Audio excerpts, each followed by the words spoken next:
பொருளாதாரத்தை மாற்றக்கூடிய சக்தி எது தெரியுமா? பருவமழை தான். எதனால அப்படின்னா, மழை சரியா பெய்யல அப்படின்னா விவசாயம் வளராது. விவசாயம் வளரல அப்படின்னா பொருட்களோட விலைவாசி அதிகரிக்கும். விலைவாசி அதிகரிக்கும் போது அப்படின்னா ஆட்டோமேட்டிக்காவே எல்லாமே அதிகரிக்கிறதுக்கு ஆரம்பிச்சிடும். இது விலைவாசி மட்டும் சார்ந்ததில்ல, உணவு உற்பத்தியுமே பாதிக்கக்கூடியது.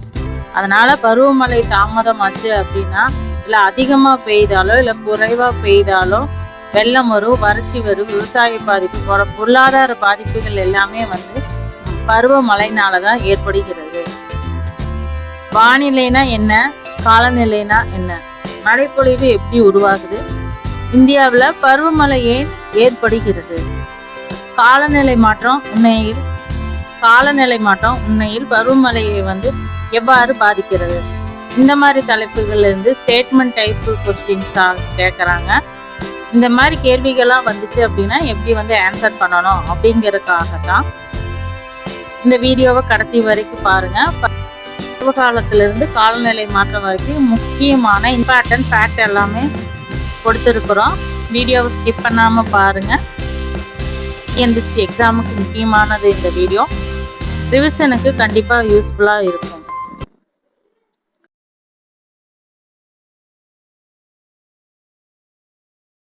பருவமழை, மழைப்பொழிவு, வானிலை, காலநிலை அப்படிங்கிறது. இதுல என்னன்னா பருவமழை, மழைப்பொழிவு, வானிலை, காலநிலை, காலநிலை மாற்றம், இந்த தலைப்புல எல்லாமே பார்க்க போறோம். வானிலை ஃபர்ஸ்ட், வானிலை பத்தி தெரிஞ்சுக்குவோம், காலநிலையை பத்தி தெரிஞ்சுக்குவோம். வானிலைன்னா என்ன, காலநிலைன்னா என்ன அப்படிங்கிறத தெரிஞ்சுட்டு மழைப்பொழிவு பத்தி பார்க்கலாம். அதுக்கப்புறம் காலநிலை மாற்றத்தை பத்தி தெரிஞ்சுக்கலாம். வானிலை அப்படிங்கும்போது, வானிலை என்பது ஒரு குறிப்பிட்ட இடத்தில் ஒரு குறிப்பிட்ட நேரத்தில் நிலவும் வளிமண்டல நிலையத்தான் என்னங்கிறாங்க வானிலை அப்படின்னு சொல்றாங்க. ஒரு குறிப்பிட்ட இடத்துல குறிப்பிட்ட நேரத்துல, இப்ப தமிழ்நாட்டுல இன்று என்ன மாதிரி வானிலை நிலவுது அப்படிங்கறதுதான் வானிலை, வெதர் ரிப்போர்ட் அப்படிங்கிறது. வெதர் ரிப்போர்ட் அப்படிங்கிறது பார்த்தோம் அப்படின்னா குறுகிய கால வளிமண்டல நிலையை சொல்றதுங்காட்டி. இதனோட முக்கியமான கூறுகள் என்னென்ன அப்படின்னு பார்த்தோம்னா, வானிலையை தீர்மானிக்கக்கூடிய காரணிகள் எது அப்படின்னு பார்த்தோம்னா, வெப்பநிலை, வளிமண்டல அழுத்தம், காற்றின் வேகம், ஈரப்பதம், மேகமூட்டம், மழைப்பொழிவு, இது எல்லாம் தான் வானிலையை பாதிக்கக்கூடிய காரணிகள். அடுத்து காலநிலை அப்படின்னு என்னன்னு தெரிஞ்சுக்குவோம். காலநிலை அப்படிங்கிறது ஒரு குறிப்பிட்ட இடத்துல நீண்ட கால வானிலை போக்குகள். ரெண்டுக்கு டிஃபரன்ஸ் தெரியணும். வெதர்னா டே, இன்னைக்கு என்ன வெதர் ரிப்போர்ட் அப்படின்னு பாக்குறது. காலநிலை அப்படிங்கிறது ஒரு நீண்ட கால பாதிப்பை ஏற்படுத்தக்கூடியதான் என்ன சொல்றாங்க, காலநிலை அப்படிங்கிறாங்க. ஒரு குறிப்பிட்ட இடத்துல நீண்ட கால வானிலை போக்கினை, சராசரி மற்றும் அதன் மாறுபாடுகளை தான் என்னன்னு சொல்றாங்க, காலநிலை அப்படிங்கிறோம். இப்ப எல்னினோனால எல்லா பக்கமும் மழை பெய்யறது பிரச்சனையாகும். உலகம் ஊரா, இங்க மட்டும் கிடையாது. எல்னிலோ அப்படிங்கிறது பசிபிக் பெருங்கடல்ல ஏற்படக்கூடிய ஒரு உலகளாவிய காலநிலையை பாதிக்கக்கூடிய ஒரு மாற்றம் எல்னினோ அப்படிங்கிறது. அப்படின்னா இது உலகம் பூராவே ஏற்படக்கூடியது. அது இன்னைக்கு ஏற்படக்கூடியது இல்லை. இனி வர 6th மந்த்துக்கு இல்ல அடுத்த ஆண்டு வரைக்குமே அது பாதிப்பை ஏற்படக்கூடியதா இருக்கு அப்படின்னா அதைத்தான் என்னன்னு சொல்லுவோம், காலநிலை அப்படின்போம். வானிலை அப்படிங்கிறது குறுகிய காலம் பற்றியது.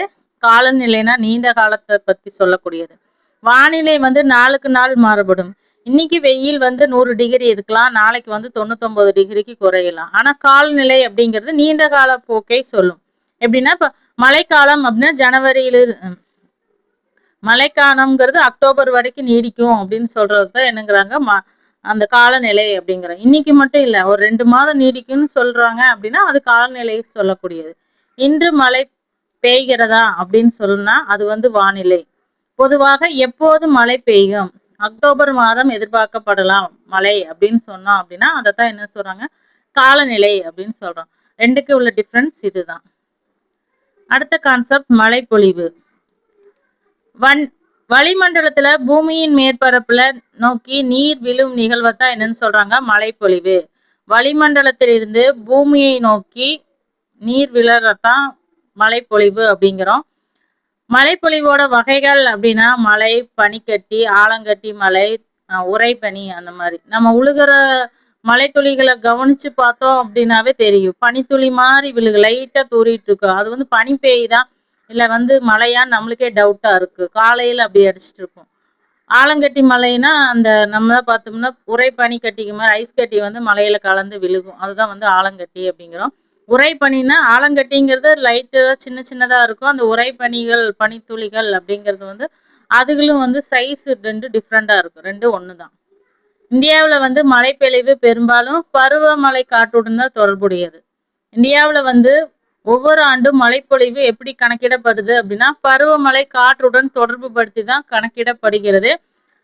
இந்தியாவோட சராசரி ஆண்டு மழைப்பொழிவு அப்படிங்கிறது வந்து 125 சென்டிமீட்டர் அப்படின்னு சொல்றாங்க. ஆனா வந்து இந்தியா ஃபுல்லாமே 125 சென்டிமீட்டர் கிடைக்குமானா கிடைக்காது. ராஜஸ்தான் போன்ற மாநிலங்கள்லாம் வறண்ட மாநிலங்களா தான் இருக்கும். முக்கியமானது மேகாலயா, அந்த வடகிழக்கு மாநிலங்கள்ல நிறைய மழை பெய்கிறது. வடகிழக்கு மாநிலங்கள்ல வந்து அதிகப்படியான மழை பொழிவு பெறும். தமிழ்நாடு போன்ற மாநிலங்கள்ல நடுத்தர அளவான மழை தான் தமிழ்நாட்டுகளுக்கு கிடைக்கும். அதனால இந்தியாவுல வந்து ஆண்டு சராசரி 125 சென்டிமீட்டர் அப்படின்னு சொன்னாங்கன்னா அது ஆண்டு முழுவதும் வந்து எல்லா மாநிலங்களுக்கும் ஒரே மாதிரியான மழைப்பொழிவு அப்படிங்கிறது கிடைக்கிறது கிடையாது. அது வந்து ஒவ்வொரு பகுதியில ஒவ்வொரு மாதிரி மழைப்பொழிவு அப்படிங்கிறது இந்தியாவுல இருந்துட்டு இருக்கு. அடுத்த ஒரு முக்கியமான டாபிக் பருவமழை. மான்சூன் மான்சூன் பத்தி பார்க்கலாம். மான்சூன் அப்படிங்கிற சொல்லே பொதுவாக பருவகாலத்திற்கு காற்றின் திசை மாறலை குறிக்கிறதா என்ன சொல்றாங்க, மான்சூன் அப்படின்னு சொல்றாங்க. மான்சூன் அப்படின்னாவே காற்றோட திசை மாறதை குறிக்கிறது தான் மான்சூன் அப்படிங்கிறாங்க. இந்தியாவினோட காலநிலையில பருவமழை வந்து ஒரு முக்கிய பங்கு வகிக்கிறது. ஏன்னா மழைப்பொழிவே பருவக்காற்று மழையை நம்பிதான் இருக்கும் பொழுது இந்த ரெண்டு பருவமழையும் வந்து முக்கியமானது. அது என்னென்ன அப்படின்னா இந்தியாவோட முக்கியமான பருவமழை அப்படிங்கும்போது ரெண்டு மழை தான். தென்மேற்கு பருவக்காற்று, வடகிழக்கு பருவக்காற்று. இந்த ரெண்டு காற்றுகளுமே முக்கியத்துவம் வாய்ந்ததாக இருக்கும். அப்பதான் வந்து நம்மளுக்கு மழைப்பொழிவும் அப்படிங்கிறது கிடைக்கும். தென்மேற்கு பருவக்காற்று மூலமாக பெறுவது என்னன்னு சொல்லுவோம், தென்மேற்கு பருவமழை அப்படின்னும். வடகிழக்கு பருவக்காற்றால கிடைக்கக்கூடிய மழை வந்து வடகிழக்கு பருவமழை அப்படின்னு சொல்றோம். தென்மேற்கு பருவமழை அப்படிங்கிறது ஜூன்ல இருந்து செப்டம்பர் வரைக்கும் கிடைக்கும். தென்மேற்கு பருவமழை அப்படிங்கிறது ஜூன்ல இருந்து செப்டம்பர் வரைக்கும் கிடைக்கும். அதுவே வடகிழக்கு பருவமழை அப்படிங்கிறது அக்டோபர் டு டிசம்பர்ல வந்து கிடைக்கும். வங்காள விரிகுடா கிளை தான் என்னன்னு சொல்லுவாங்க, தென்மேற்கு பருவக்காற்று. ஆனா வந்து வடகிழக்கு பருவமழை அப்படிங்கிறது வந்து ஆப்போசிட், அரபிக்கடலோட கிடையிலிருந்து வரும். ஆனா வந்து தமிழ்நாட்டுக்கு மிக முக்கியமான மழைக்காலம் அப்படிங்கிறது வடகிழக்கு பருவக்காற்று மூலியமா தான் தமிழ்நாட்டுக்கு மழைப்பொழிவு மிக அதிகமாக கிடைக்கும். தென்மேற்கு பருவக்காற்று அப்படிங்கிறது அதனோட மழைப்பொழிவு தமிழ்நாட்டுக்கு குறைவா தான் கிடைக்கும். ஆனா வடகிழக்கு பருவக்காற்றோட மழைப்பொழிவு அப்படிங்கிறது அதிகமா வந்து கிடைக்கக்கூடியதாக இருக்கும். இதுதான் வந்து தென்மேற்கு பருவக்காற்று, வடகிழக்கு பருவக்காற்று அப்படின்னு சொல்லி நம்மளுக்கு இருக்கும். தென்மேற்கு பருவக்காற்று அப்படிங்கிறது எப்படி போகும் அப்படின்னு பார்த்தோம்னா தென்மேற்கு பருவக்காற்று அரபிக்கடல்ல தோண்டி அப்படியே வந்து வட இந்தியாவை நோக்கி போய் இமயமலையில பட்டு அங்க இருக்கிற பகுதிகளுக்கு தான் வந்து மழை பொழிவா அதிகம் கொடுக்கும். அது ஒரு கிளை, ரெண்டு கிளையா பிரியும். ஒரு வந்து அரபிக்கடலோட கிளை, இன்னொன்று வங்காள விரிகுடா கிளை அப்படிங்கிறது. இதுவும் வந்து பார்த்தோம் அப்படின்னா மேற்கு வங்காளத்துல இருந்து போய் இமயமலை பகுதியெல்லாம் அங்க வட இந்திய பகுதிகளுக்கு அதிக மழை வந்து தென்மேற்கு பருவக்காற்றுங்கிறது கிடைக்கும். அப்ப தமிழ்நாடு அப்படிங்கிறது பார்த்தோம் அப்படின்னா தமிழ்நாட்டுல பார்த்தா குறைந்த அளவு தான் மழை பெய்யும். கொஞ்சம் காற்று தான் வந்து தமிழ்நாட்டுக்கு வர மாதிரி இருக்கும். எல்லாமே தமிழ்நாட்டை கடந்து போற மாதிரி இருக்கும். அதுவே பார்த்தோம் அப்படின்னா வடகிழக்கு பருவக்காற்று, வடகிழக்கு பருவக்காற்று வடகிழக்கு பருவக்காற்று ரிட்டர்ன் திரும்பி வர்றது. தென்மேற்கு பருவக்காற்று போனது போக அது ரிட்டர்ன் திரும்பி வர்றதுதான் வடகிழக்கு பருவக்காற்றுங்கிறோம். இங்க வடகிழக்கு மாநிலங்கள்ல போயிட்டு அப்படியே திரும்பி வரும்போது தமிழ்நாட்டு அதிக மழை பெய்யறத வந்து வடகிழக்கு பருவக்காற்று தான் கொடுக்கும். அப்படின்னா இந்த கடலோர மாநிலங்களுக்கு தமிழ்நாடு, ஆந்திரா, ஒடிசா, இந்த மேற்கு வங்காளம், ஆந்திரா, ஒடிசா, மேற்கு வங்காளம், இது எல்லாமே அதிக மழை பெய்ய வந்து வடகிழக்கு மாநிலங்கள் இங்க இருக்கும். மேகாலயா, நாகாலாந்து அது எல்லாமே அதிக மழை பொழிவு பெறும். அது போக தமிழ்நாட்டிலயும் அதிக மழை பொழிவு வரும். கேரளாவிலையும் வந்து இந்த தரும். ஓகேங்களா? இது வந்து முக்கியமான பாயிண்ட்ஸ். இது பாத்துங்க. இந்த மேப் அண்டர்ஸ்டாண்ட் ஆனாதான் எதனால தமிழ்நாட்டுக்கு வடகிழக்கு பருவக்காற்று அதிக மழை தருது அப்படிங்கிறது தெரிஞ்சுக்கணும். ஏன்னா தென்மேற்கு பருவக்காற்றுல அந்த காற்றுகள் வந்து பிரிஞ்சு தமிழ்நாட்டுக்குள்ளேயே வராம போயிடும். ஆனா வடகிழக்கு பருவக்காற்றுல தான் ரிட்டர்ன் அந்த திரும்ப வர காற்றுல தான் தமிழ்நாட்டுக்கு மழைப்பொழிவு அப்படிங்கிறது அதிகமா கிடைக்கக்கூடியதா இருக்கும். தென்மேற்கு பருவக்காற்று மற்றும் வடகிழக்கு பருவமழைக்கான தனித்தனி மழைப்பொழிவு செயல்பாட்டு அளவுகோலைத்தான் இந்திய வானிலை மையம் அப்படிங்கிறது பயன்படுத்தும். தென்மேற்கு பருவக்காற்றுக்கு தனி அளவுகோல், வடகிழக்கு பருவக்காற்றுக்கு தனி மழை மற்றும் செயல்பாட்டு அளவுகோல்களை இந்திய வானிலை மையம் அப்படிங்கிறது பயன்படுத்தும். இதுல முதல்ல தென்மேற்கு பருவக்காற்று இந்தியாவில் வந்து பெரும்பாலும் 75% வந்து மழைப்பொழிவை வந்து பெறுவது எதனால அப்படின்னு பார்த்தோம்னா, இந்த தென்மேற்கு பருவக்காற்றுனாலதான் இந்தியாவில் 75% மழைப்பொழிவு அப்படிங்கிறது இந்தியாவில் பெற முடியுது. இதுல வந்து 2 முக்கிய கிளைகள், வங்காள விரிகுடா கிளை, அரபிக்கடல் கிளை அப்படின்னு 2 கிளைகள் இருக்கு.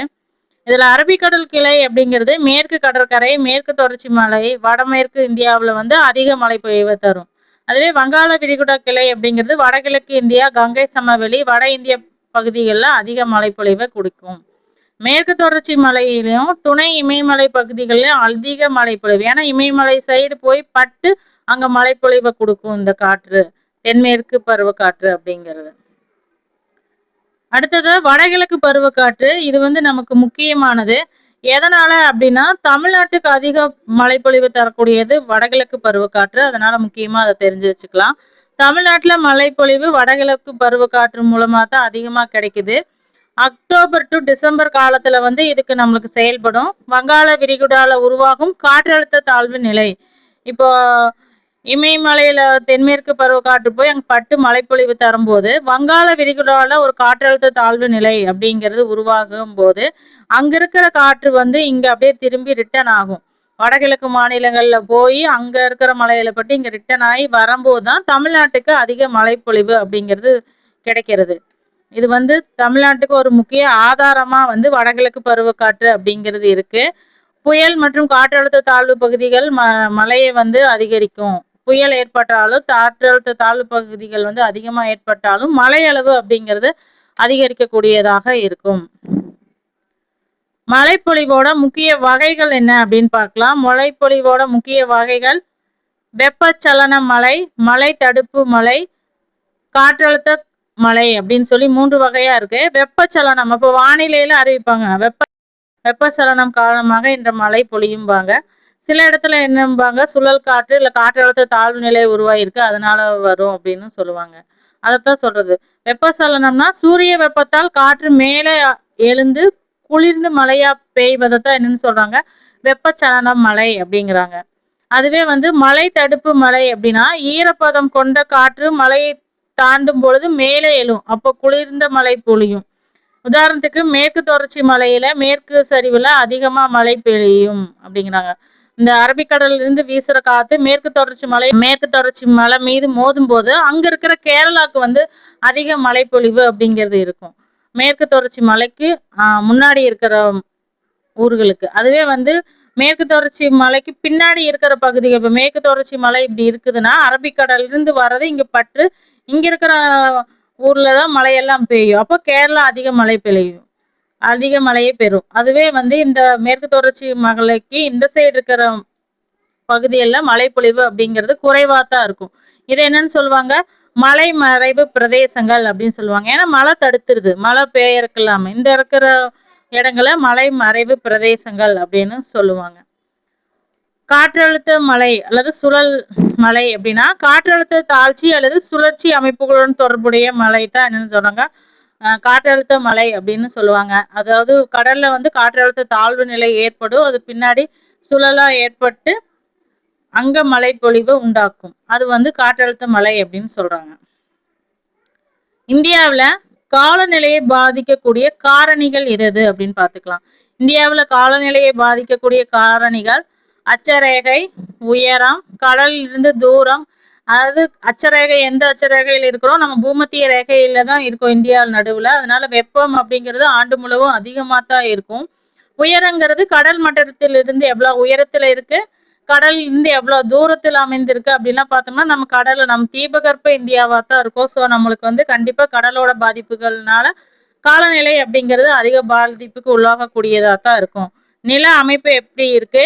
இமயமலை, மேற்கு தொடர்ச்சி மலை, காற்றழுத்த அமைப்புகள் எப்படி இருக்கு? பருவ காற்றுகள், கடல் மேற்பரப்பு வெப்பநிலை, எல்னினோ லானினோ போன்ற உலகளாவிய புவியியல் காரணிகளும் வந்து நம்மளோட இந்திய காலநிலையை பாதிக்கக்கூடிய காரணிகளா இருக்கு. இஎன்எஸ்ஓ அப்படிங்கிறது இந்தியன் ஓசன் முக்கிய ஆய்வுகளை கண்காணிப்பதற்காக இருக்கிறது அப்படின்னு அமைப்புகள், காலநிலையை கண்காணிக்கும் அமைப்புகள். அடுத்தது முக்கியமான டாபிக், வெரி வெரி இம்பார்ட்டன்ட். இது கண்டிப்பா கொஸ்டின் வரும், அடிச்சு சொல்லலாம் முக்கியமான டாபிக் அப்படின்னு. ஏன்னா இப்ப இருக்கிற சுச்சுவேஷனுக்கு தகுந்த மாதிரி டிஎன்பிஎஸ்சில கரண்ட் அஃபேர்ஸ் வரும். இது வந்து குரூப் 1ல கன்ஃபார்ம்டு கொஸ்டின் இந்த டாபிக்ல இருந்து வரும். அது போக குரூப் 2லையும் வரும், குரூப் 4லையும் வரும். ஸோ இது முக்கியமான டாபிக் பார்த்துக்குங்க. இதுல இனி வர எல்லா டாபிக்குமே மிக மிக இம்பார்ட்டன்ட். ஸோ நல்லா கொஞ்சம் கேர்ஃபுல்லா கவனிச்சுக்குங்க. பூமியினோட காலநிலை நீண்ட காலமாக ஏற்படும் குறிப்பிடத்தக்க மாற்றம் அப்படிங்கிறத என்ன சொல்றாங்க? காலநிலை மாற்றம் அப்படின்னு சொல்றாங்க.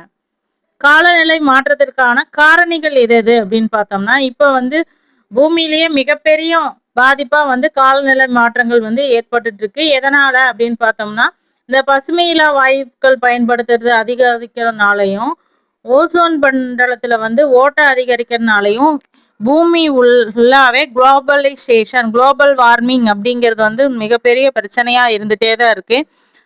பூமியில வந்து காலநிலை மாற்றம் அப்படிங்கிறது இப்போ மிகப்பெரிய பிரச்சனை. பல நாடுகள் எல்லாம் இணைந்து அதுக்கான தடுப்பு நடவடிக்கைகளை மேற்கொண்டுட்டு தான் வராங்க. இருந்தாலும் அதை கட்டுப்படுத்த வேண்டியது ஒவ்வொரு மக்கள் மற்றும் நாட்டினோட கடமையா இருக்குது. இதுல வந்து காலநிலை மாற்றத்திற்கான முக்கியமான காரணங்கள் என்ன, எதனால ஏற்படுது, காலநிலை மாற்றத்துல என்ன முக்கிய நிகழ்வுகளை வந்து உலகளாவிய நாடுகள் மேற்கொண்டுட்டு இருக்காங்க, அது போக காலநிலை மாற்ற மாநாடுகளை பத்திய முக்கிய பாயிண்ட் எல்லாமே அடுத்தடுத்து பார்க்கலாம். அதனோட முக்கிய காரணிகள் அப்படிங்கும்போது பசுமையில்ல வாயுக்கள் வந்து அதிகரிக்கிறதுனாலதான் இந்த காலநிலை மாற்றம் அப்படிங்கிறது ஏற்படுது. நிலக்கரி, பெட்ரோல், இயற்கை எரிவாயுவோட அதிகமா பயன்படுத்துறதுனாலையும், காடு அழிக்கிறது வந்து மிகப்பெரிய காரணமா காலநிலை மாற்றத்துக்கு காரணமா இருக்கு. தொழில்மயமாகல், ஏன்னா காடை அழிச்சிட்டு அங்க எல்லாமே ஃபேக்டரிகளை கொண்டு வந்தா நான் எப்படி மழைப்பொழிவுங்கிறது இருக்கும்? மழைப்பொழிவுக்கு முக்கிய காரணமே காடுகள் தான். அதனால வந்து காடு அழிக்கிறது, தொழில்மயமாகிறது, போக்குவரத்து, அதிகப்படியான எரிபொருட்களை பயன்படுத்துவது, இதெல்லாம் தான் வந்து முக்கியமான காலநிலையை பாதிக்கக்கூடிய காரணிகள்.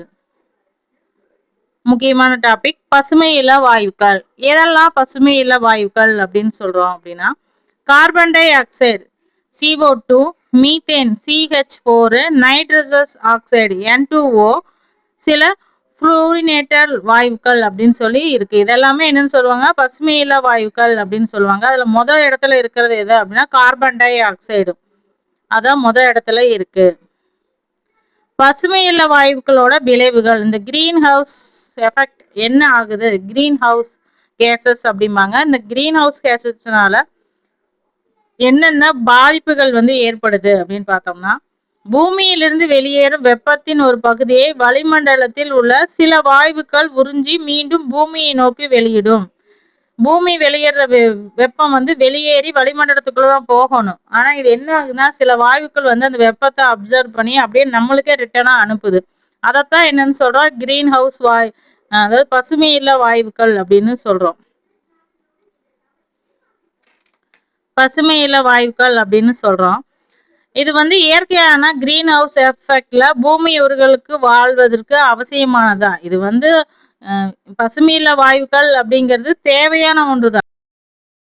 பசுமை இல்ல வாயுக்கள் அப்படிங்கிறது வந்து இயற்கையா தேவையானது. ஆனா வந்து அது அதிகமா வந்து வெளியிடும் போது நம்மளுக்கு அது வந்து பூமியை பாதிக்கக்கூடியதா இருக்குது. மனிதரோட செயல்கள்னாலதான் பசுமை இல்ல வாயுக்கள் அப்படிங்கிறது அதிகரிக்குது. இதனால பார்த்தோம் அப்படின்னா மிகப்பெரிய காலநிலை மாற்றம் அப்படிங்கிறது உலக அளவில் ஏற்படுகிறது. இப்ப நம்ம பயன்படுத்துற சுற்றுச்சூழலுக்கு கெடுதலான பொருட்கள்னால நமக்கு மட்டும் பாதிக்கும் கிடையாது, உலகில் இருக்கிற அத்தனை உயிர்களை பாதிக்கக்கூடிய அளவுல வந்து மிகப்பெரிய மாற்றத்தை ஏற்படுத்துது. உலக வெப்பமயமாதல் குளோபல் வார்மிங். பூமியில சராசரியில மேற்பரப்பு வெப்பநிலை நீண்ட காலம் அதிகரித்த போக்குல இருக்கு. பூமிக்குன்னு சராசரி வெப்பநிலை எவ்வளவு இருக்கணுமோ அதை விட அதிகமாகி போயிட்டே இருக்கிறது தான் என்னன்னு சொல்றாங்க, குளோபல் வார்மிங், உலக வெப்பமயமாதல் அப்படிங்கிறாங்க. கிளைமேட் சேஞ்ச் வந்து குளோபல் வார்மிங்க்கு மட்டும் கிடையாது. இதனால என்னென்ன பிரச்சனை வருது அப்படின்னா, காலநிலை மாற்றத்தினால புவி வெப்பமயமாதல் மட்டும் கிடையாது. இதனால மிகப்பெரிய மாற்றங்கள்லாம் வருது. என்னென்ன அப்படின்னா, வெப்பநிலையில மாற்றம் வருது, மழை பொழிவுல மாற்றம் வருது, கடல் மட்டம் வந்து உயர்ந்துட்டு வருது, கடுமையான வானிலை நிகழ்வுகள் வந்து ஏற்படுத்துது. கடுமையான வானிலைனா திடீர்னு பார்த்தோம் அப்படின்னா அதிக மழை பொழிவு, அமில மழை, இந்த மேக வெடிப்பு அதெல்லாம் திடீர்னு ஏற்படுது. அதெல்லாம் தான் என்னங்கிறாங்க கடுமையான வானிலை அப்படிங்கிறாங்க. சில பகுதிகளில் பார்த்தோம் அப்படின்னா அதிக வெப்பம் ஏற்படுற மாதிரி இருக்கும். அந்த அதிக வெப்பம் வந்து உலக அளவில் ஏற்படுறனாட்டி இப்போ பனிப்பாறைகள்லாம் இருக்கிறது வந்து உருகிட்டே தான் வந்து நம்மளோட இருக்கிறதுல ஆர்டிக் பகுதி அப்படிங்கிறது உறைபனிகளால் ஆன பகுதி தான் அந்த ஆர்டிக் கண்டம் அப்படிங்கிறது. அது வந்து வெப்பம் காரணமாக பனிப்பாறைகள் வந்து உருகிட்டே வருது. அது உருகிறதுனாலதான் என்ன ஆகுதுன்னா கடல் மட்டம் உயருது. கடல் மட்டம் உயரும் பொழுது ஆட்டோமேட்டிக்கா சில பகுதிகள் வந்து கீழே போறதுக்கான வாய்ப்புகள் வந்து இருக்கு. இதெல்லாம் வந்து உலக அளவுல வந்து காலநிலை மாற்றத்தினால உலக பாதிக்கக்கூடிய காரணிகளா வந்து இருந்துட்டு இருக்கு. இதெல்லாம் மிகப்பெரிய காரணிகளா இருக்கு. இதுல முக்கியமானது என்ன அப்படின்னா, ஒரு குறிப்பிட்ட நேரத்துல நிலவும் வளிமண்டலத்தோட நிலையை என்னன்னு சொல்லுவோம் அப்படின்னா வானிலை. ஒரு குறிப்பிட்ட நேரத்திற்கு குறிப்பிட்ட பகுதியில் நிலவுவதா என்னன்னு சொல்லுவோம் வானிலை அப்படிங்கிறாங்க. நீண்ட கால வானிலை போக்கோட சராசரி என்ன அப்படின்னா காலநிலை தான் வானிலை போக்கு. நீண்ட கால வானிலை போக்கு பத்தி குறிப்பிடக்கூடியது. இந்தியாவின் முக்கிய மழைக்காலம் அப்படிங்கிறது தென்மேற்கு பருவமழை. தமிழ்நாட்டுக்கு முக்கிய பருவமழை அப்படிங்கிறது வடகிழக்கு பருவமழை. தென்மேற்கு பருவமழையில 2 கிளைகள் இருக்கு, அரபிக்கடல் கிளை, வங்காள விரிகுடா கிளை அப்படின்னு. மழை தடுப்புக்கு காரணமாக ஏற்படும் மழையை என்னன்னு சொல்லுவாங்க, மழை தடுப்பு மழை அப்படிங்கிறாங்க. இந்தியாவில் அதிக மழை பொழிவு பெறும் முக்கிய பகுதிகளில் ஒன்று மேற்கு தொடர்ச்சி மலைப்பகுதி. மலைமானி அப்படிங்கிறது ரெயின் கேசஸ் அப்படிங்கிறாங்க. காற்றில் உள்ள நீராவியினோட அளவு அப்படிங்கிறது ஈரப்பதம் அப்படின்னு சொல்லுவாங்க. ஈரப்பதம் அப்படிங்கிறது காற்றுல இருக்கிற நீராவியோட அளவை குறிக்கக்கூடியதா இருக்கும். காற்றழுத்தத்தை அளக்கும் கருவியை என்னன்னு சொல்றாங்க, பாரோமீட்டர் அப்படின்னு சொல்றாங்க. வெப்பநிலையை வந்து அளக்கும் கருவியை வெப்பமானி அப்படிங்கிறாங்க. காற்றுல இருக்கிற அழுத்தத்தை அளக்கக்கூடியது பாராமீட்டர், வெப்பநிலையை அளக்கக்கூடியது தெர்மாமீட்டர், வெப்பநிலை மானி அப்படிங்கிறாங்க. காற்றின் வேகத்தை அளக்கக்கூடியது அனிமோமீட்டர், காற்றோட வேகத்தை அளக்கக்கூடிய கருவி அப்படிங்கிறது அனிமோமீட்டர். காற்றின் திசையை அறிய பயன்படும் கருவி விண்ட் வேன், காற்றோட திசையை அறிய பயன்படும் கருவி விண்ட் வேன் அப்படிங்கிறது. இந்தியாவில் பருவமழையை பாதிக்கும் கடற்சார் நிகழ்வுகள்ல ஒன்று என்னன்னா எல் நினோ, சவுத் ஆசிலியேஷன். இஎன்எஸ்ஓனா எல் நினோ, சவுத்தர்ன் ஆசிலியேஷன் அப்படின்னு சொல்றது. இந்திய பெருங்கடல்ல தொடர்புடைய முக்கிய காலநிலை நிகழ்வு என்ன அப்படின்னா இந்தியன் ஓசியன் டிப்ளோன் அப்படிங்கிறது இந்திய பெருங்கடல்ல ஏற்படக்கூடிய காலநிலை நிகழ்வு. டீபோல் அப்படிங்கிறது இந்திய ஓசியன் டீபோல் அப்படிங்கிறது. உலக வெப்பமயமாதலுடன் முக்கிய தொடர்புடைய வாயு எது அப்படின்னா உலக வெப்பமயமாதலுக்கு முக்கியமான வாயு கார்பன் டை ஆக்சைடு. CO2ஓட வேதியியல் குறியீடு CO2, carbon di oxide. Methane அப்படிங்கிறது வந்து CH4 தான் மீத்தேன். நைட்ரஸ் ஆக்சைடு வந்து N2O, நைட்ரஸ் ஆக்சைடு. பசுமையில்லா வாயுக்கள்ல அதிகரிப்பதனால ஏற்படக்கூடிய முக்கியமான விளைவு என்ன அப்படின்னா அதிகரித்த பசுமையில்லா வாயுக்களோட விளைவு. குளோபல் வார்மிங் அப்படின்னா பூமியோட சராசரி வெப்பநிலை வந்து நீண்ட காலமா அதிகரிக்கிறது. அதாவது பூமியோட சராசரி வெப்பநிலையை அதிகரிக்கிறது தான் குளோபல் வார்மிங் அப்படிங்கிறாங்க. கிளைமேட் சேஞ்ச் அப்படிங்கிறது வந்து நீண்ட கால மாற்றங்களை குறிக்கக்கூடியது. இந்தியாவின் பருவமழை வேளாண்மைக்கு ஏன் முக்கியம் அப்படின்னா மேலாண்மை வந்து மழைப்பொழிவை தான் அதிகமாக நம்பி இருக்கு. இந்தியாவில் பெரும்பாலான வேளாண்மை அப்படிங்கிறது மழைப்பொழிவையே நம்பி இருக்காங்க. தென்மேற்கு பருவமழை முக்கிய காலம் எது? தென்மேற்கு பருவமழை வந்து ஜூன் டு செப்டம்பரும், வடகிழக்கு பருவமழை அக்டோபர் டு டிசம்பர் இருக்கும். இந்தியாவில் பருவமழையோட முக்கிய தன்மை அப்படிங்கிறது பருவத்திற்கேற்ப காற்றின் திசை மாறும், அதான் முக்கியமானது. இந்தியாவின் காலநிலை பொதுவாக எவ்வாறு அழைக்கப்படுகிறது அப்படின்னா பருவமழை காலநிலை அப்படிங்கிறாங்க. மழைப்பொழிவு அதிகமுள்ள பகுதிகள் ஒன்றாக என்சிஆர்டில சொல்லப்பட்டிருக்கிறது மேற்கு கடற்கரை மற்றும் மேற்கு தொடர்ச்சி மலைப்பகுதி. இந்தியாவின் மழைப்பொழிவு முக்கியமான இடவியல் அம்சம் என்ன அப்படின்னா மிகுந்த இடவியல் மாறல். வானிலை ஆய்வியல் என்று அழைக்கப்படுவது எது அப்படின்னா மெட்ரோலஜி. மீட்டியராலஜி அப்படிங்கிறது வானிலை ஆய்வு அப்படின்னு சொல்லப்படுது. காலநிலை அறிவியல் அப்படிங்கிறது கிளைமேட்டாலஜி அப்படிங்கிறது காலநிலை அறிவியல் அப்படிங்கிறாங்க. மழைப்பொழிவு எந்த நீரியல் சுழற்சியில் முக்கிய அங்கம் அப்படின்னா நீர் சுழற்சியில. நீராவி திரவமாக மாறும் நிகழ்வத்தான் என்னங்கிறாங்க ஒடுக்கம். நீராவி வந்து திரவமா மாறுறத ஒடுக்கம் அப்படிங்கிறாங்க. நீர் ஆவியாக மாறும் நிகழ்வா ஆவியாதல் அப்படின்னு சொல்றோம். மழை உருவாவதற்கு அடிப்படையான வளிமண்டல நீராவி எது அப்படின்னா நீராவி தான். பருவமழை செயல்பாட்டை கண்காணிக்கும் இந்திய அரசு நிறுவனம் இந்திய வானிலை மையம் ஆய்வு மையம். இந்திய வானிலை ஆய்வு மையம் தான் பருவமழையை கண்காணிக்கக்கூடிய முக்கிய நிறுவனம். இந்திய வானிலை ஆய்வு மையம் IMD. IMDயோட விரிவாக்கம் India meteorological department. IMD Indian meteorological department. IMD வந்து எந்த அமைச்சகத்தின் கீழே செயல்படுகிறது அப்படின்னா புவி அறிவியல் அமைச்சகம், மினிஸ்டர் ஆஃப் எர்த் சயின்ஸ் கீழே தான் வந்து இந்த IMD அப்படிங்கிறது செயல்பட்டு இருக்கு. பருவமழை வந்து இயல்பை விட குறைவாக இருந்தால் என்ன அப்படின்னா வறட்சி தான் ஏற்படும். மிக அதிகமான குறுகிய கால மழைப்பொழிவு எதற்காக வழிவகுக்கும் அப்படின்னா வெள்ளம் வரும், இல்லைன்னா நிலச்சரிவு ஏற்படுறதுக்கு வாய்ப்பு இருக்கு. மிக அதிகமா திடீர்னு மேக வெடிப்பெல்லாம் ஏற்படுது, அதுக்கான அங்க வெள்ளமும் நிலச்சரிவு ஏற்படும். இப்ப நேபாளத்துல ஏற்பட்டிருக்கு. மிக திடீர்னு அதிகமான மழைப்பொழிவு பட்டு பனியாறுகள்லாம் ஒழுகுனதுனால அங்க மிகப்பெரிய சேதம் ஏற்பட்டிருக்கு. அதுதான் முக்கிய காரணம். அதிகமா மழை பெய்யறது தான் இந்த மாதிரி வெள்ளம் மற்றும் நிலச்சரிவுக்கெல்லாம் முக்கிய காரணம். ஓகே, இப்போ வரைக்கும் என்ன பார்த்துருக்கோம்னா காலநிலைனா என்ன, வானிலைனா என்ன, பருவமழைகளை பத்தி பார்த்துருக்கோம், வானியல் மாற்றத்துக்கான முக்கிய காரணங்களையும் பார்த்துருக்கோம், காலநிலை மாற்றம்னா என்ன, உலக வெப்பமயமாதல்னா என்ன அப்படிங்கிற டாபிக் எல்லாமே பார்த்துட்டோம். இது என்ன அப்படின்னா காலநிலை மாற்றம் கரண்ட் அஃபேர்ஸோட தொடர்புடையது. காலநிலை மாற்றம் குறித்த முக்கிய மாநாடுகள் வந்து அடிக்கடி கொஸ்டின் வந்துட்டே இருக்கிறதா இப்ப ரீசன்ட் டைப்ல கேக்குறாங்க. ஏன்னா இது வந்து நம்மளுக்கு முக்கியமான ஒரு தலைப்பு. காலநிலை மாற்றம் முக்கிய மாநாடுகள் எப்போ நடைபெற்றுச்சு, எந்த ஆண்டு, அதனோட முக்கியத்துவம் என்ன, எந்த ஆண்டு நடைபெற்றது, எங்க நடைபெற்றுச்சு, அதனோட முக்கியத்துவம் என்ன அப்படின்னு 1 by 1 பார்க்கலாம். காலநிலை குறித்த மாநாடு அப்படிங்கிறது 1992 ரியோடி ஜெனீரோவில் தான் நடைபெற்றுச்சு. அதுல வந்து UNFCCC அப்படிங்கிறது உருவாக்கத்திற்கு அடித்தளம் இட்டுச்சு.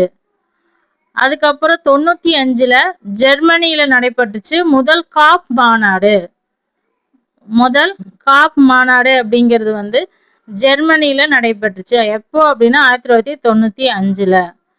அதுக்கப்புறம் பார்த்தோம் அப்படின்னா 1997ல ஜப்பான்ல நடைபெற்றுச்சு.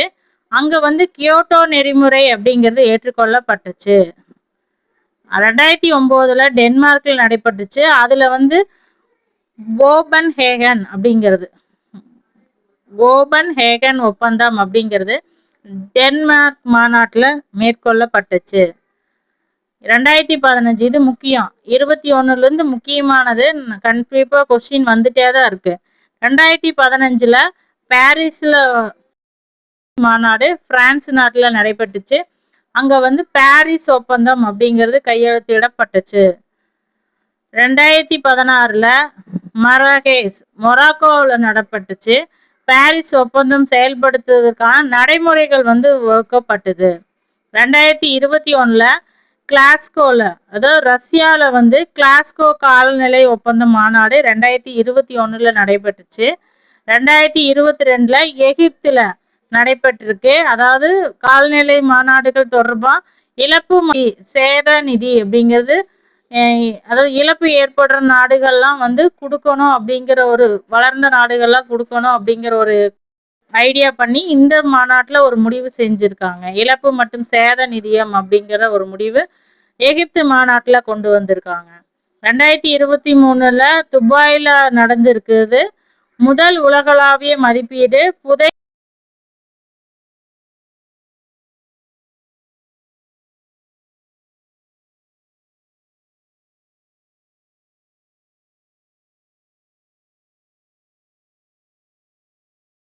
துபாய் மாநாட்டுல எடுத்திருக்காங்க. 2023 COP28 அப்படின்னு சொல்றாங்க. இதை வந்து COP28. 2024 COP24 அஜர்பைஜான் அப்படிங்கிற நாட்டுல நடந்திருக்கு. இதுல வந்து கிளைமேட் ஃபைனான்ஸ் புது நிதி இலக்கு அப்படிங்கிறத முடிவு பண்ணியிருக்காங்க. 2025 பிரேசில்ல நடைபெற்றுச்சு. காலநிலை நடவடிக்கை மற்றும் செயல்பாடுகள் மீது கவனம் அப்படிங்கிறது குறிக்கோளா கொண்டது. இதெல்லாம் முக்கியமானது. இப்போ COP1 அப்படிங்கிறது எப்போ அப்படின்னா 1995. அதுவே COP21 அப்படிங்கிறது 2005, COP22 2016, COP26ங்கிறது 2021. அடுத்தடுத்த ஆண்டுகள்ல வந்து நடந்துட்டே தான் இருக்கு. இந்த வருஷம் அப்படிங்கிறது வந்து COP31. இது வந்து 25ங்கிறது நவம்பர் அல்லது டிசம்பர்ல அந்த மாநாடு நடந்திருக்கும். 2025 நவம்பர் அல்லது டிசம்பர்ல அந்த மாநாடு முடிஞ்சிருக்கும். இனி வருது நவம்பர்ல வந்து இந்த COP31 அப்படிங்கிறது வந்து நவம்பர் மந்த்ல வந்து நடைபெறும். ஓகேங்களா? இதுல இந்த மாநாடுகள்ல முக்கிய முடிவுகள் எடுத்த முக்கியமான காலநிலை மாநாடுகளை பத்தி பார்த்துக்கலாம். ஏன்னா கொஸ்டின் கேட்டிருக்காங்க. டிஎன்பிசியில ப்ரீவியஸ் இயர்ல இந்த டாபிக்ல இருந்து கொஸ்டின் வந்திருக்கு. ஸோ முக்கியமானதுதான், அதனால பார்த்துக்கலாம்.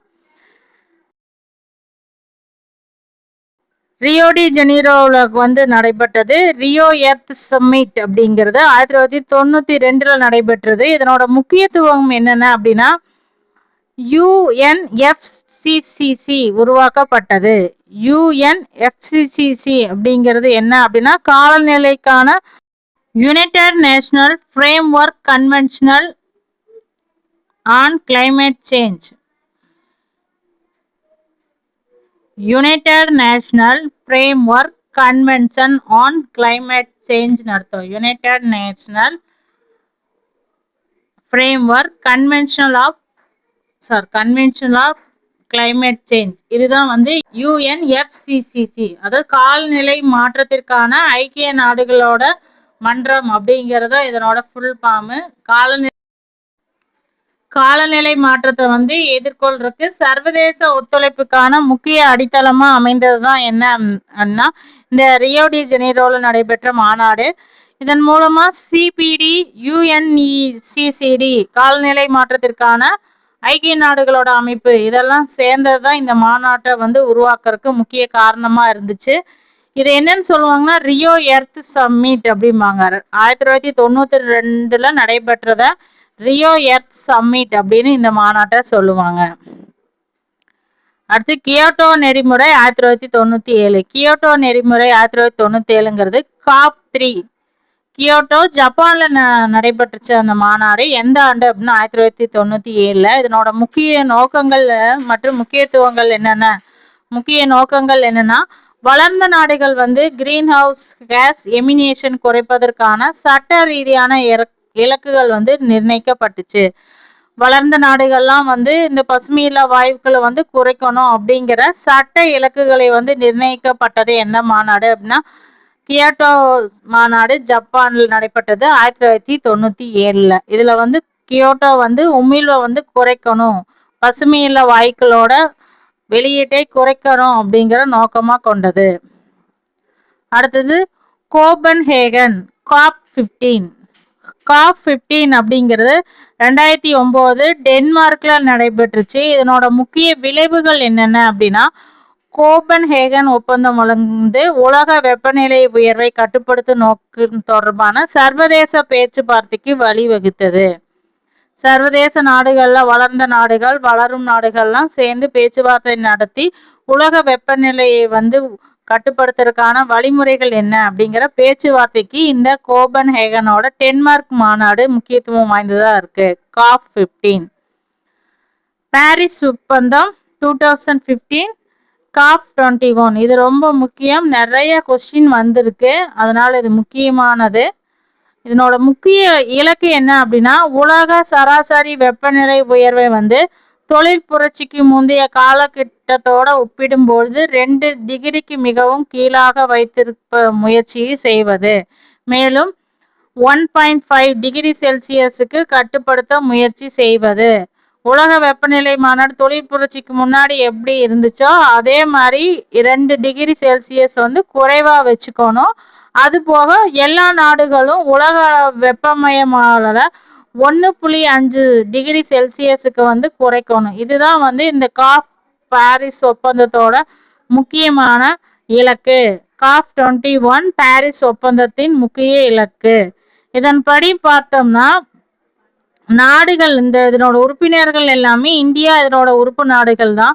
இதனோட உலக வெப்பமயமாதலுக்குள்ள எல்லா நாடுகளும் காலநிலை நடவடிக்கையை முன் வைக்கணும். அதுக்கு நேஷனலி டிட்டர்மைன்டு கான்ட்ரிபியூஷன், NTCs அப்படின்னா நேஷனலி டிட்டர்மைன்டு கான்ட்ரிபியூஷன் மூலமா காலநிலை நடவடிக்கைகளை முன் வைக்கிறாங்க.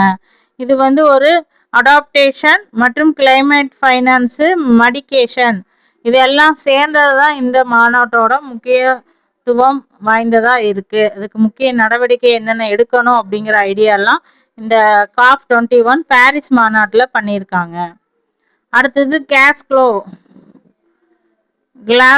2021, COP26 எப்போ நடைபெற்றதுன்னா 2021 யுனைடெட் கிங்டம்ல நடைபெற்றிருக்கு. கிளாஸ்கோங்கிறது யுனைடெட் கிங்டம்ல நடைபெற்றிருக்கு. இது என்னன்னா கிளாஸ்கோ காலநிலை ஒப்பந்தத்துல நிலக்கரி பயன்பாட்டை குறைக்கணும் அப்படின்னு முக்கியமாக சர்வதேச நாடுகள் எல்லாம் சேர்ந்து முடிவு பண்ணியிருக்காங்க. காலநிலை நடவடிக்கையை வலுப்படுத்துறதுக்காக நிலக்கரி எதுக்கு அதிகமா பயன்படுத்துறாங்க அதெல்லாம் குறைக்கணும் அப்படிங்கறதுக்காக இந்த மாநாட்டுல ஒப்பந்தம் போடப்பட்டு இருக்கு. அடுத்து COP27 எகிப்துல 2022 நடைபெற்றுச்சு. இதனோட முக்கியம் என்ன அப்படின்னா லாஸ் அண்ட் டிமாண்ட் ஃபண்ட், காலநிலை மாற்றத்துல பாதிக்கப்படும் வளரும் நாடுகளுக்கு ஏற்படும் லாஸ் அண்ட் டிமாண்ட் தொடர்பாக நிதி ஏற்பாடு செய்வதன் முக்கியமாக எடுக்கப்பட்டுச்சு. இப்ப நிலக்கரியை பயன்படுத்தாம அதுக்கு மாற்று பொருளுக்கு போறாங்க அப்படின்னா அதுக்கான நிதி தேவைப்படும். அதுல வளரும் நாடுகளுக்கு தான் இந்த நிதி அப்படிங்கிறது பகிர்ந்தளிக்கப்படும். இந்தியா வளரும் நாடுகள்ல தான் இருக்கும். வளரும் நாடுகளுக்கு தான் அதிக பாதிப்பு வரும். வளர்ந்த நாடுகளுக்கு இந்த நிதி பகிரப்படாது. வளர்ந்து கொண்டிருக்கும் நாடுகளுக்கு தான் இந்த நிதி பகிர்ந்து தரப்படும். பெரிய வளர்ந்த நாடுகள் தான் இந்த நிதியை தரும். அடுத்து COP28 துபாயில நடைபெற்றது 2023. COP28 துபாயில நடைபெற்றுச்சு 2023.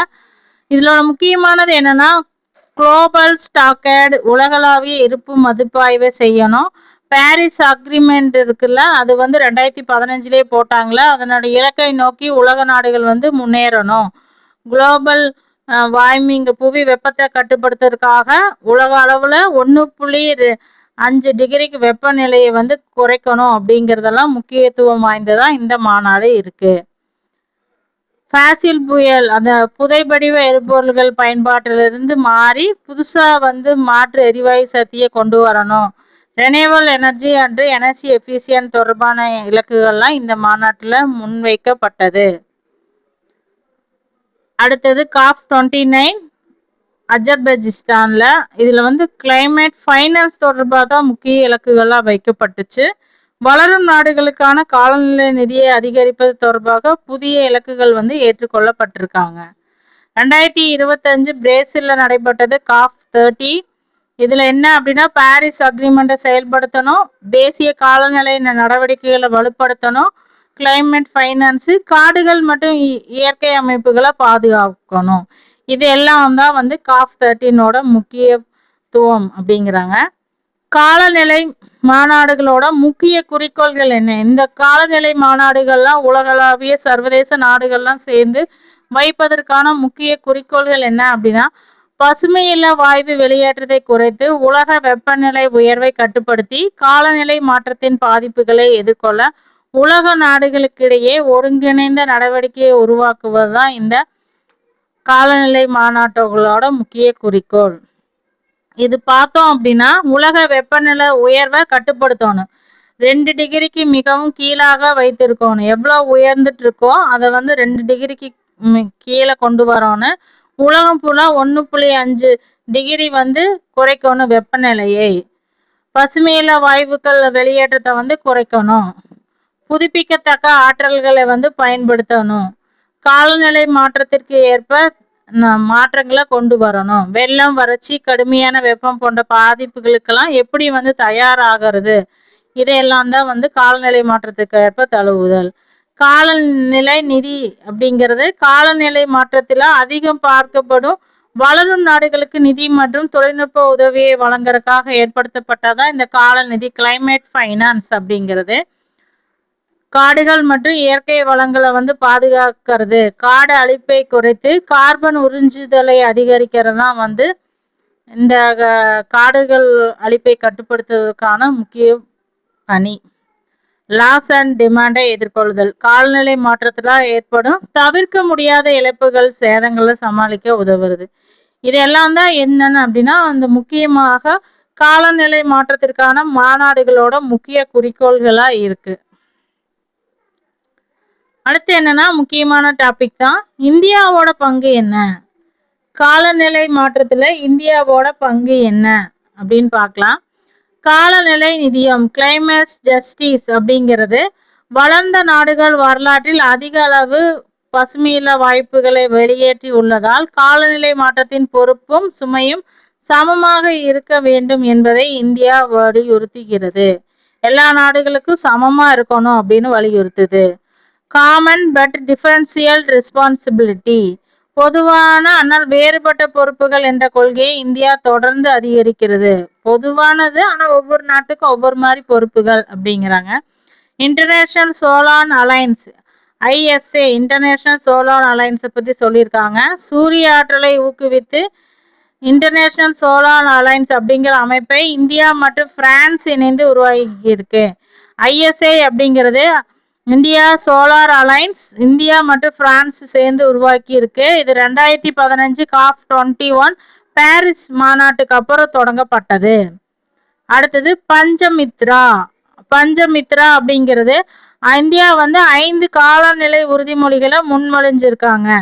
அது எப்போ அப்படின்னா 2021 கிளாஸ்கோ மாநாட்டில் இந்தியா தனது பஞ்சமித்ரா காலநிலை இலக்குகளை அறிவித்திருக்கு. எந்த மாநாட்டில்? கிளாஸ்கோ மாநாட்டில் இங்கிலாந்துல நடைபெற்றதுல 2021 அறிவிச்சிருக்காங்க. அதுல முக்கியமானது 2030க்குள்ள 500 GB நான் ஃபியூயல் எலக்ட்ரிக்கல் கெப்பாசிட்டியா, அதாவது அந்த எரிபொருள் புதைபொருள் எரிபொருள் இல்லாம, புதைப்படிவ எரிபொருள் இல்லாம 500 GB எலக்ட்ரிக்கல் கெப்பாசிட்டியை உருவாக்கணும் அப்படின்னும், மின்சார தேவைகள்ல 50% அந்த புதைப்படிவ பொருட்கள் இல்லாம பெறணும் அப்படிங்கிற ஒரு இலக்கை செட் பண்ணியிருக்காங்க. 2030க்குள்ள 1 பில்லியன் டன்ஸ் அளவிற்கு மொத்த ப்ராஜெக்ட் கார்பன் எமிஷனை குறைக்கணும். 1 பில்லியன் டன் அளவுக்கு கார்பன் அளவை இந்தியா குறைக்கணும் அப்படிங்கிற டார்கெட்டை செட் பண்ணியிருக்காங்க. 2030க்குள்ள பொருளாதாரத்தில் கார்பன் இன்சென்டிவ் 45% குறைக்கணும். 2070க்குள்ள நெட் ஜீரோ அப்படின்னு மாற்றணும். இதெல்லாம் இந்தியாவோட 5 முக்கிய உறுதிமொழிகள் அப்படிங்களா. அதாவது பஞ்சசந்திரா அப்படின்னு 5 காலநிலை உறுதிமொழிகளை முன்மொழிந்திருக்காங்க. 2030க்குள்ள 500 GB நான் ஃபியூயல் எலக்ட்ரிசிட்டி கெப்பாசிட்டியை கொண்டு வரணும். அது போக 2030ல நான் ஃபியூயல்ல அந்த 50% அப்படிங்கிறது அந்த நான் ஃபெசில் எனர்ஜியிலிருந்து பெறணும் அப்படின்னும், 2030க்குள்ள 1 பில்லியன் டன்னுக்கு கார்பன் அளவை குறைக்கணும் அப்படின்னும், 2030க்குள்ள கார்பன் இன்சென்டிவ் 45% குறைக்கணும் அப்படின்னும், 2070ல ஜீரோ நெட் ஜீரோ, அதாவது கார்பன் வளங்களை பயன்படுத்தணும் அப்படிங்கிற முடிவு எட்டப்பட்டிருக்கு. அடுத்தது மிஷன் லைஃப். மிஷன் லைஃப் அப்படிங்கிறது சுற்றுச்சூழலுக்கான வாழ்க்கை முறை.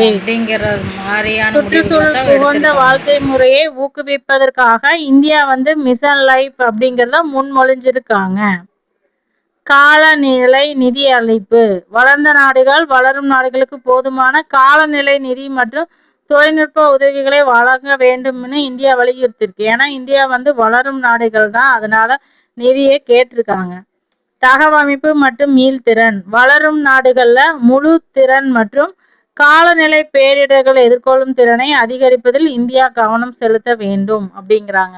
பேரிடரை எதிர்கொள்ற அளவுக்கு இந்தியா வந்து தயாரா இருக்கணும் அப்படிங்கிறது. அடுத்தது முக்கியமானது அடுத்த காலநிலை மாநாடு 2026 நவம்பர்ல எங்க நடைபெறும்? COP31 அப்படிங்கிறது எங்க நடைபெறும்னா துருக்கியில நடைபெறும். COP31 துருக்கியில நடைபெறும். எப்போ அப்படின்னா நவம்பர் 2026 நடைபெறும்.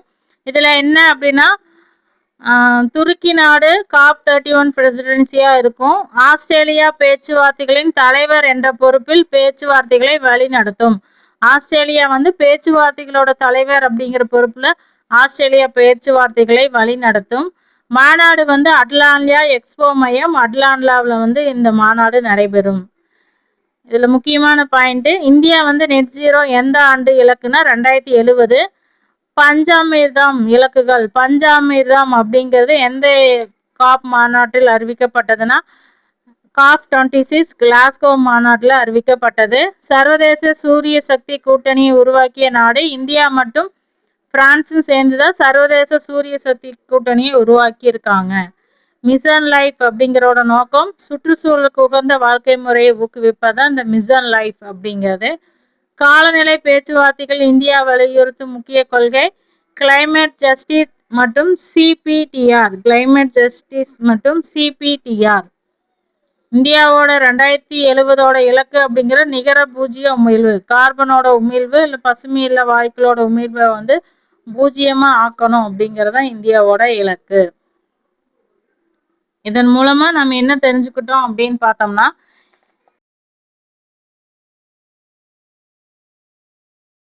குறிப்பிட்ட இடத்தில் ஒரு நாளில் என்ன நடக்குது அப்படிங்கிற வெதர் ரிப்போர்ட்டை தான் என்னன்னு சொல்கிறோம். வானிலை அப்படிங்கிறோம். கிளைமேட் அப்படிங்கிறது வந்து ஒரு குறிப்பிட்ட கால அளவிற்கு ஏற்படும் மாற்றத்தை குறிக்கக்கூடியது.